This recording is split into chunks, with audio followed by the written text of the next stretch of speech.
नया सामान 1 जुलाई के बाद से जॉब वर्कर को कैसे भेजना है। तो गवर्नमेंट ने लिखा हुआ है लॉ के अंदर कि principal manufacturer is to intimate to the government before sending the goods to the job worker, बताना पड़ेगा।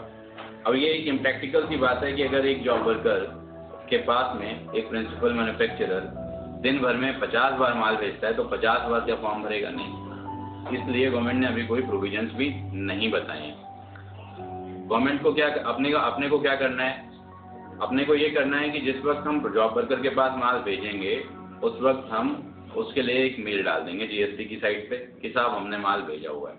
क्योंकि आज अभी करंट सिनेरियो में ऐसे कुछ भी सिचुएशंस नहीं है कि क्या करना है, कैसे इंटीमेशन देनी है जॉब वर्क की, ऐसा कुछ भी नहीं है। और सामान जाएगा किसके ऊपर? डिलीवरी चालान के माध्यम से। डिलीवरी चालान लगाइए, ईमेल लगाइए, इंटीमेट करिए और सामान जॉब वर्कर के पास भेज दीजिए। जॉब वर्कर के पास पहुंच गया। आपके जो GSTR 1 है, जो आपका डिटेल्स ऑफ आउटवर्ड सप्लाई है, उसमें आपको ये चीज़ मेंशन करनी कि आपने जो सप्लाई की हुई है उसमें से कितनी सप्लाई जॉब वर्कर के लिए भेजी हुई है, और वहाँ पे आपकी डेट भी मेंशन हो जाएगी कि किस दिन आपने भेजी। तो अकॉर्डिंगली आपको उससे पहले अपने जॉब वर्कर के पास से सामान वापस लेके आना है। लॉ एक और जगह पे साइलेंट है। कल मैं अपने एक क्लाइंट से मिला तो उन्होंने मेरे से बोला कि साहब हमारा तो जॉब वर्क लगातार जाता भी रहता है हमारे जॉब वर्कर के पास में, और लगातार वापस भी आता रहता है। 1 तारीख को 50,000 रुपये का भेजा, 2 तारीख को 3,000 रुपये का भेजा, और 4 तारीख को हमारे पास 5,000 रुपये का काम होके वापस आ गया। तो मैंने उनसे सिंपली बोला कि लॉ यहाँ पे साइलेंट है। Best thing is to use the FIFO method. ठीक है, रेस्ट अगर कोई गवर्नमेंट इसके ऊपर बेस्ट थिंग कोई रूल्स रेगुलेशन देती है then I will update you. अब रजिस्ट्रेशन ऑफ जॉब वर्कर की बात आती है तो ये एक बहुत अहम मुद्दा है कि अगर जॉब वर्कर रजिस्टर्ड होना चाहता है तो शेड्यूल 3 सब रूल शेड्यूल 3 के सब पॉइंट 3 में लिखा हुआ है कि जॉब वर्क की जो सिचुएशंस होंगी, जॉब वर्क का जो मैनेजमेंट होगा, that will be deemed to be the service. Schedule 3 बताता है कि क्या सर्विस होगा, क्या गुड्स होगा। तो जॉब वर्कर के प्रोविजंस में उन्होंने साफ बता दिया है कि इट इज सर्विस। और जब आप सर्विस की बात करेंगे तो आप ये चीज़ पाएंगे बिल्कुल कि सर्विस वाले केसेस में एक्सेप्ट रेस्टोरेंट के केस में कंपोजिशन स्कीम एलिजिबल नहीं है। मतलब जॉब वर्कर अगर रजिस्ट्रेशन लेता है he will be a service provider, और उसको हर मंथ में 2 बार डिटेल देनी है, 1 बार रिटर्न फाइल करना है, साल भर में 37 बार गवर्नमेंट के साथ इंटरेक्शन करना ही करना है। अब आते हैं हम लोग ITC रिलेटेड इश्यूज पे कि ITC जो है वो कैसे मिलेगा।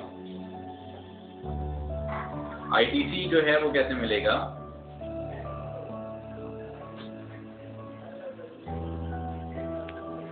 जब आप देखेंगे जॉब वर्कर के पास में आपको सामान भेजना है।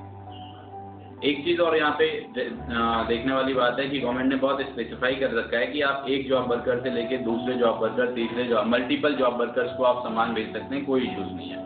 तो जॉब वर्कर के पास सामान 2 तरीके से जा सकता है। एक डायरेक्ट फ्रॉम द सप्लायर, एक सामान जाएगा डायरेक्ट फ्रॉम सप्लायर, और दूसरा सामान जाएगा फ्रॉम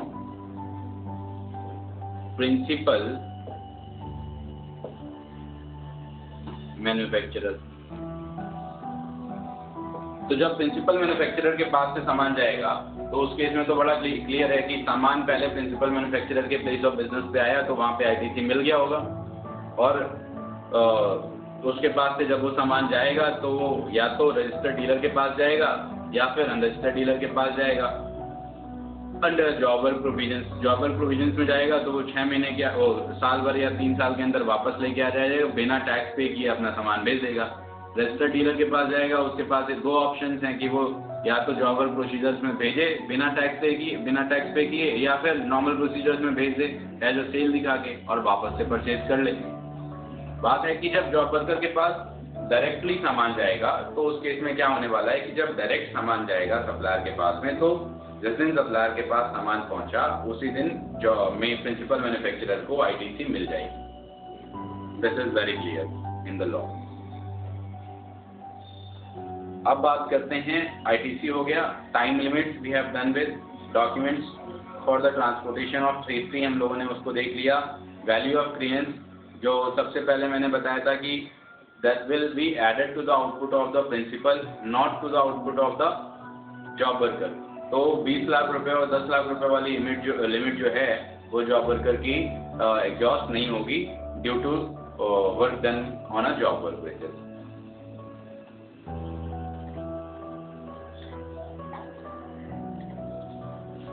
सेंडिंग हो गया अपना।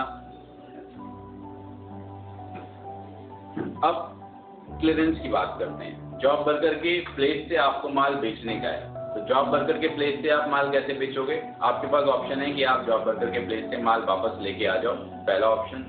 दूसरा ऑप्शन ये है कि आप जॉब वर्कर के वहाँ से खुद DTA मतलब डोमेस्टिक सेल कर दो, या फिर आप एक्सपोर्ट कर दो। Both options are available to you. तो उस केस में आपको क्या करने का है कि अगर आप अपने जॉब वर्कर के प्लेस से सामान बेचना चाहते हो तो आपको अपने जॉब वर्कर को क्या बताना पड़ेगा? जॉब वर्कर के प्लेस को अपना एडिशनल प्लेस ऑफ बिजनेस आपको बताना पड़ेगा, तभी आप जॉब वर्कर के यहाँ से सामान बेच सकते हो। अदरवाइज जॉब वर्कर के यहाँ से सामान आप नहीं बेच पाओगे, जॉब वर्कर को के वहाँ से सामान आपको अपने वहाँ से वापस लाना पड़ेगा। क्या इसमें एक्सेप्शंस नहीं हुए हैं कि नॉर्मली भी आप किसी जॉब वर्कर के प्लेस से, 2 एक्सेप्शन हैं, इन 2 एक्सेप्शंस के केस में आप जॉब वर्कर के प्लेस से अपना सामान बिना किसी प्रॉब्लम के बेच सकते हो। सबसे पहला कि वो रजिस्टर्ड जॉब वर्कर हो। मतलब क्या हुआ कि अनरजिस्टर्ड जॉब वर्कर के यहाँ से अगर आपको सामान बेचना है तो उसका प्लेस ऑफ बिजनेस जो है वो आपका एडिशनल प्लेस ऑफ बिजनेस होना चाहिए। और अगर आपको रजिस्टर्ड प्लेस जॉब वर्कर के वहाँ से बेचना है तो वहाँ पे एग्जेम्पशन है, ऐसा कुछ भी नहीं है, आप उसके वहाँ से सामान डायरेक्टली बेच सकते हैं। फिर क्या है, दूसरी एक्सेप्शन दी हुई है कि कुछ एक ऐसे गुड्स हैं जिसके ऊपर गवर्नमेंट नोटिफाई करेगी अंडर सेक्शन 143(1), नोटिफाई करने के बाद बता देगी कि इन पर्टिकुलर चीज़ों के लिए आप जॉब वर्कर के यहाँ से भी भेज सकते हो सामान। आपको जॉब वर्कर के प्लेस को एडिशनल प्लेस ऑफ बिजनेस नहीं बताना है, आपका काम नॉर्मली चल जाएगा बिना किसी प्रॉब्लम के। The last point of the job work is waste and scrap। जो भी आपका जॉब वर्क के थ्रू वेस्ट और स्क्रैप राइज होगा उसके ऊपर टैक्स लायबिलिटी किसकी होगी? तो 2 ही केस हैं, या तो आपका जॉब वर्कर जो होगा वो रजिस्टर्ड होगा। अगर वो रजिस्टर्ड है तो उसके प्लेस ऑफ बिजनेस से रिमूव कर सकते हैं on the payment of tax. मतलब जब जॉब वर्कर जिसको बेचेगा वो स्क्रैप, तो जिसको बेचा उससे वो टैक्स कलेक्ट करेगा और अपने आप जमा कर देगा। It is very clear. अगर वो रजिस्टर्ड नहीं है तो उस स्क्रैप के ऊपर प्रिंसिपल को टैक्स पे करना है। This is very much clear in the law कि स्क्रैप के ऊपर प्रिंसिपल को टैक्स पे करना है। मतलब प्रिंसिपल अपने वहाँ से सामान वापस, स्क्रैप जो है अपने वहाँ वापस लेके आएगा और उसको जब वापस लेके आएगा और बेचेगा तो प्रिंसिपल अपना कलेक्ट करके आगे चल के पे कर देगा। अगर जॉब वर्क से रिलेटेड आपको और भी कोई डाउट्स हैं तो आप मेरी मेल आईडी पे मेल कर सकते हैं और मेरे को पर्सनली आप कॉल कर सकते हैं। 9335377770 ये मेरा नंबर है, मैं इसको लिख भी दे रहा हूँ और मेरी ईमेल आईडी है।